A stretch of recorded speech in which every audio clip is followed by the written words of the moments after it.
Bonjour et bienvenue sur la LCS à ce flash d'information du 28 mai 2014.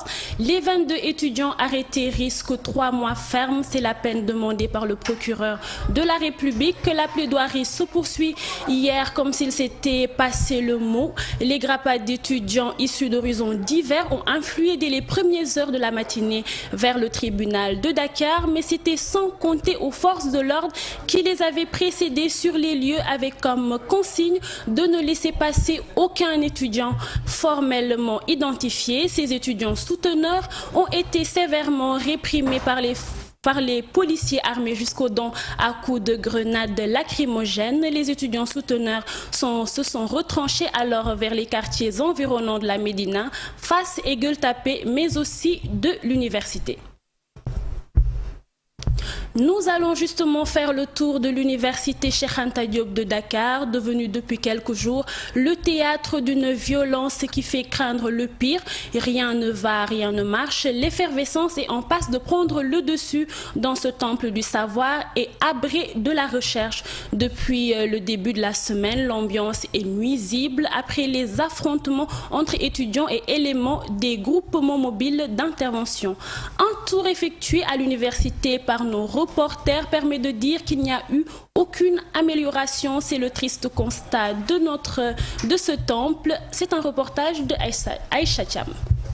Après une semaine de grève turbulente, la situation semble revenir au calme au sein de l'université. Entre le campus social et le campus pédagogique, le défilé des étudiants a repris de plus belle. Alignés en queue, devant un guichet automatique, les étudiants espèrent percevoir leur bourse. Il y a de cela 8 mois. Jusqu'à présent, on n'a pas encore perçu notre argent. Et avant, on les percevait au mois de janvier. Le ministre avait annoncé que tout le monde allait recevoir le bourse, mais jusqu'à présent, tel n'est pas le cas. Il y a toujours des étudiants qui n'ont pas encore reçu leur paiement. Et ce n'est pas normal, c'est tout à fait contradictoire avec les aveux du ministre. Déçus de ne pas percevoir le sésame, ces étudiants ne savent plus à quel sens se vouer. Ce que nous demandons, c'est notre droit le plus absolu, je pense. Parce que nous, on a droit de demander qu'on nous mette dans des meilleures conditions. Aussi bien qu'ils nous payent nos bourses. Vraiment, il faut qu'ils aident les étudiants et qu'ils cessent de faire la menace. Parce que ce n'est pas en menaçant qu'on va régler ce problème. Jusqu'à présent, bon, rien ne va dans l'université. Voilà. Depuis le lundi, parce que les étudiants n'ont pas fait cours. Pourquoi? Parce que nos camarades qui sont arrêtés jusqu'à présent n'ont pas encore lâché. Jusqu'à présent, le combat continue. Maintenant, nous demandons au gouvernement, au chef de l'État et tous les ministres, ou bien pour ce qui concerne le ministre de l'Éducation nationale, de régler la situation dans les plus brefs délais. Le calme est revenu, mais les étudiants n'ont toujours pas repris les cours. Espérons que l'État et les étudiants trouveront un terrain d'entente au bénéfice de tous. Le coordonnateur du mouvement du 23 juin s'est prononcé sur la crise universitaire. Mamadou Mbodj impute la responsabilité à l'État du Sénégal. Le coordonnateur du M23 demande la clémence pour ces étudiants qui sont retenus par la justice. Il a tenu ses propos lors du symposium qui s'est tenu à l'UCAT 2. Ces propos ont été recueillis par Birama Kamara et Mariam Assi.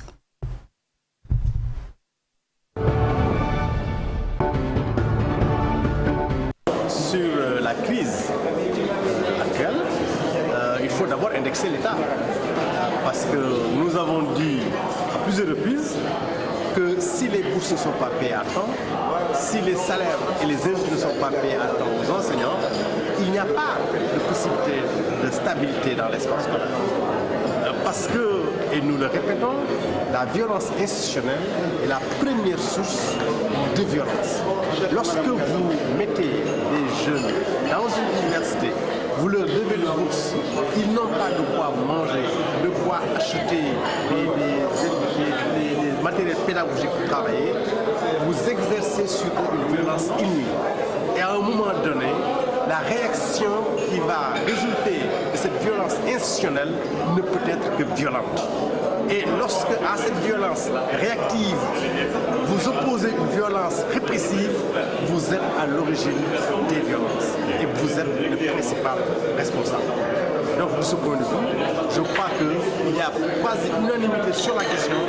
Il faut indexer et sanctionner ceux qui, dans le gouvernement, été à l'origine de la rétention des bourses des étudiants et qui sont donc à l'origine de cette situation. Et c'est pourquoi nous demandons la clémence de la justice, mais également une flexibilité des positions du gouvernement. Il faut que le gouvernement comprenne que lorsqu'il a tort, évidemment, il faut qu'il assume les conséquences de ses erreurs.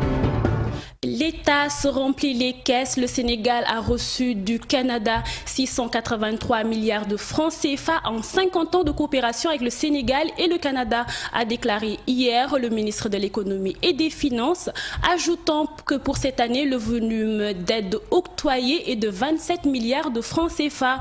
Abdou Ba s'exprimait lors de la revue annuelle conjointe du programme de coopération entre le Sénégal et le Canada. C'est un compte-rendu de Aïssata Ndiaye et de Eumefal.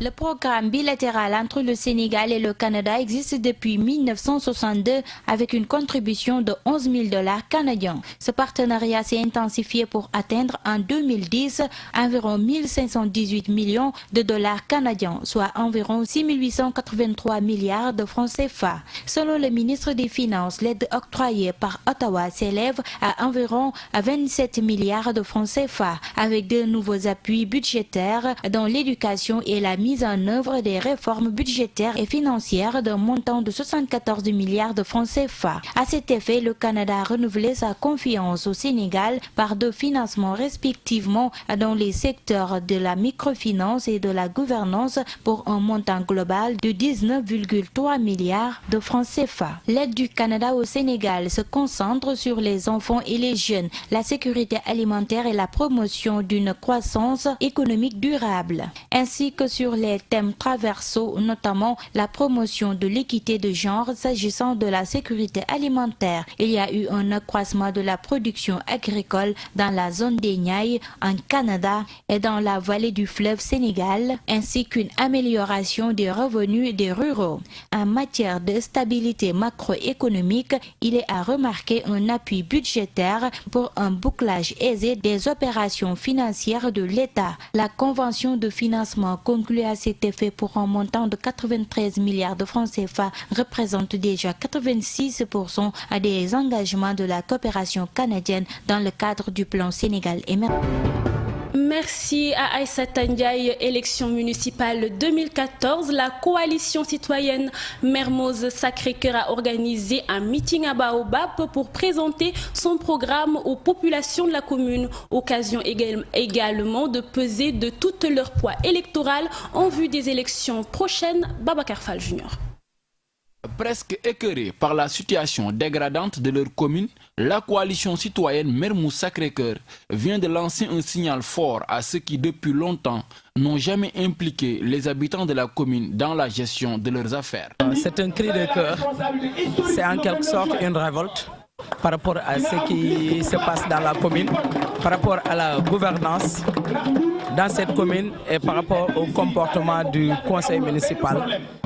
Depuis 1996 jusqu'à nos jours, depuis que la commune est commune d'arrondissement, donc le conseil municipal est là et il n'y a aucun des quartiers de la commune qui se sent concerné par ce qui se fait au niveau du conseil municipal.